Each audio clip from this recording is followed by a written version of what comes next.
that I had to do the hard work of finding out why my body was blinding me again. What didn't I want to see? And then I learned my mom was mugged. That's why we had to leave Brooklyn.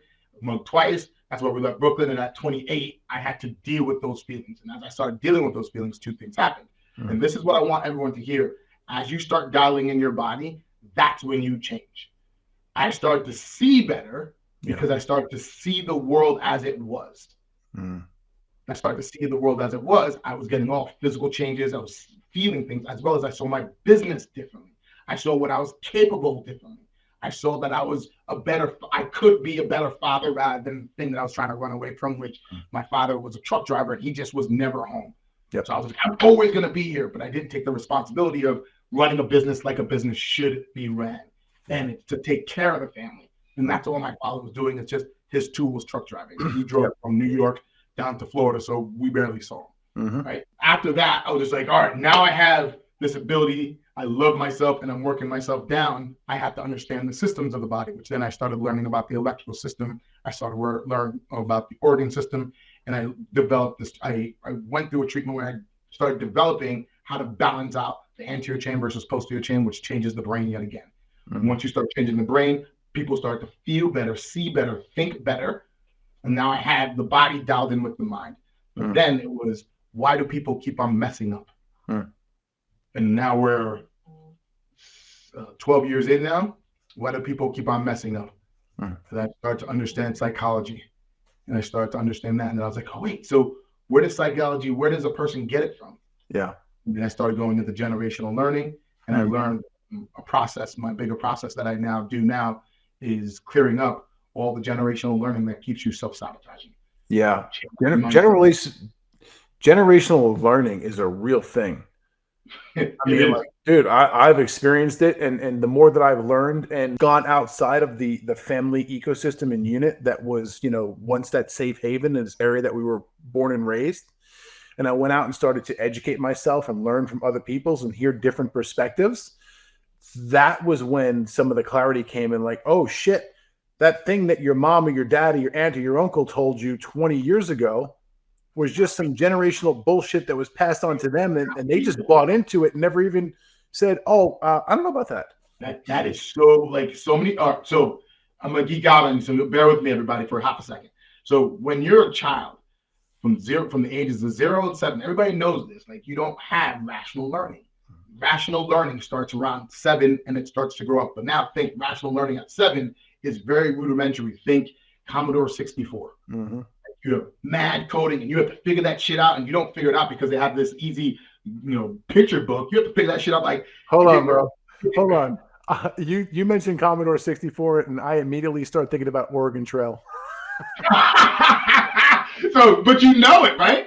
It's like the stick, and it's like beep, beep, beep. Like, it's so rudimentary. And when you have so many the dial-up, you see the blinking light. It's just things don't work cleanly in that way. But that's how your brain starts learning that from 7 on. That's where people start to understand. But what happens between the ages of 0 and 7? That's the shit that you have to really look at. And most people, I would say 90% of the people don't remember between 0 and 7. The reason why is because they're starting to learn how to remember things. So it's very, very hard to get back there in that way. But what happens during that time is the environment gets imprinted on you. And no matter if your parents were fighting, I'm not talking about brawl out fighting and then kissing later, that was normal. That was right. It doesn't matter if your parents were drinking heavily, smoking heavily, ignoring you to the teeth, making you cry, screaming.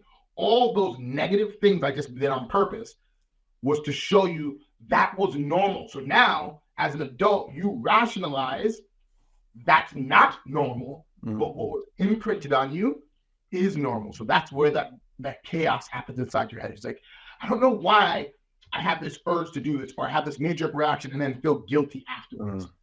You have to eliminate that belief structure from the root, which is way back in the day. Yeah. Right. And I use something called EMDR. If you tapping, there's all sorts of different ways that you can now access that subconscious state. Hypnosis is a good one that you can do it. But unless you get there, you're always going to be overriding a habit The habit loop on top of a habit loop that's based on a neural link. You have to now change that, which some people talk about mind mapping and changing your mind map in that way. That also works very, very well. But unless you get access to that, you're only putting habits on top of habits, and they will break because it's based off of willpower. Get you tired, get you upset, get you anything, your inner child comes to the surface, and that motherfucker's driving the car. I just cursed, my bad. Go ahead. It's good. That kid is driving that car into guardrails because it thinks it's Commodore 64. I can do whatever I want. And it starts wreaking havoc on everything that you work so hard for. Right? And it makes it worse it'll do it even worse for the unconditional love zone. And that's why so many spouses, like as soon as they get home, they let it out, let it rip on their spouse because it's unconditional love, perceived unconditional love until it's not. That's why sometimes you get real hard on your kids. You're like, why was I doing that? It's because they jacked up your nervous system. Your kid took control. It's like, oh, this is a safe place. I'm going to scream at something. I'm going to like things get horrible. And that's why things get this divide. And that's how I work. Like clear up that. Yeah, got it. So I think it's brilliant, man. So you're talking about, literally cleaning up the mindset. And when you clean up the mindset, it then gives the body the ability to heal itself. And obviously there's some stuff that you're doing there mechanic wise or stuff that you have your clients do to get better in certain areas. But it's not one or the other. This is a combination of the two. It needs to be it needs to be in harmony with where you're at stage 2. So I can actually look at a person and know what's happening in their life, and they won't even notice what's happening. For instance, I know you work with a lot of guys. You work with a lot of heavy hitters. Right? So 2 things are going to always show, not always, and I want to be careful with what I'm about to say. Sure. I see this so often that I can say it as a generality. When you start getting higher up, your hips and your low back start to get tighter because your foundation, which is your hips. If someone's showing me hip issues, I see a foundation issue on their personal side as well as business side. So if you think about as you were doing the pretzel and you were getting heavier and things like that, all the shit was falling apart.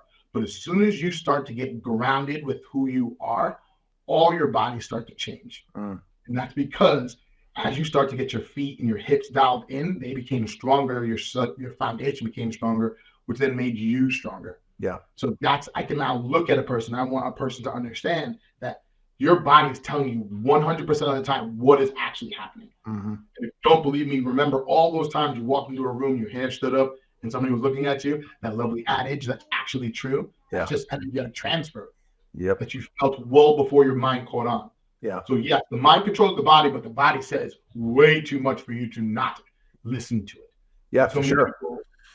So many people don't listen to it. So let's dive in there a bit, okay? Because people don't know this about me, but you want to get weird and woo-woo, I'm all for it.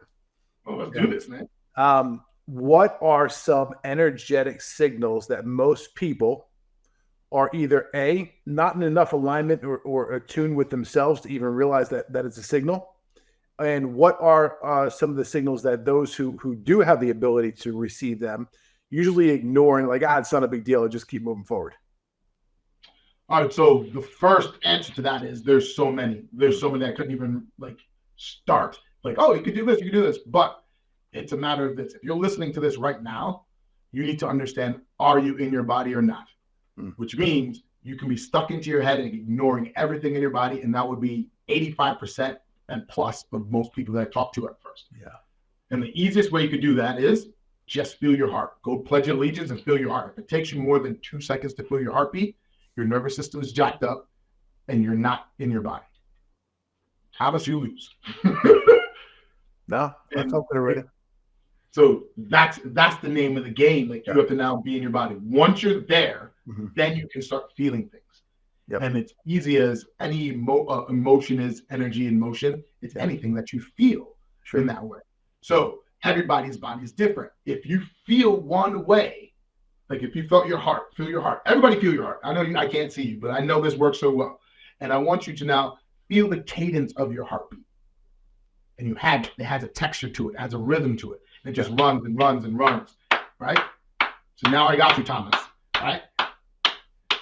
As we got you. And then I get you to think about what's the most dangerous place that you've ever drove on. For me, it's Route 22, where people are crossing the street like Frogger, and you have to watch out for the car. You're talking Jersey, Route 22 in Jersey. Yeah. Yeah. I'm with you. Bananas. But keep on feeling your heart for a second. Yeah. Keep on feeling your heart. So as soon as you start to think about that, your nervous system starts to raise, which means your heart starts to raise, which means if you can feel that change, and sometimes it's magically like massively huge of a big change. Once that happens, you now have your body's not telling you something. I'm now jumping up in fight or flight, which means you are no longer in your frontal lobe, you're in a protective zone, which sometimes is very, very important. Yeah. Right. But to get you to understand what are some woo-woo things that you do, fact number one, what is your body telling you? Yeah. So if you start to feel cold, right, all of a sudden you feel cold, it's not a ghost. It's all your blood leaving your extremities to go back into your inside of your body. Right, to protect you. Something is now changed. Yeah. Yeah. You feel hot, your eyes dilate, you start to open up. It means you're starting to feel safe and more vulnerable. But just now, you just leaned in here, which means your temperature also raised because now you're with me in that way. All those things are your signs, and you want to start doing it. Now, if you want to talk about sales in that way, it all plays a role in sales. Sure it does. Right? If you see a person's eyes dilate, for instance, or they start to squint, no, their body's telling you, I don't really understand or like you right now. Back off. Yeah, it's all body language. So body language, right? Yeah. So you gotta need to understand that. So if a person, it's not even like if I do this, right? It's not that much. But if you do this and you see a hand start to grab, that's when they're protected. So I protect myself sometimes by me holding here and grabbing my hand and bringing it back. Once I notice that, I know my body no longer feels safe in the interaction that I'm in. Sure. So that's on the body language side. So now, once you get into the body language side, then we can get into the woo-woo side. So I want to take it really, really like straight. Like, I know you can't feel what I feel. So what can you feel? You can base it off of a straight line of sight. What is your body telling you? Your shoulders rolling forward. Your shoulders rolling forward. Do you feel the tightness that's happening in your chest? Once you feel the tightness in your chest, do you feel the energy that's flowing through you? And does it feel like there's a hole there or there's a blockage there? Either or, I can tell you right now, your body's protecting something and you need to get it off your chest. Literally. Look, that's the game that you want to play, especially if you're starting to really move up. Now, let's bring it back into your world for a second. Sure. If you're starting to move up and you're starting to progress in life, what you're not going to realize is if your body's not in line and running with you in a safe discomfort zone, it's instantly going to put the brakes on.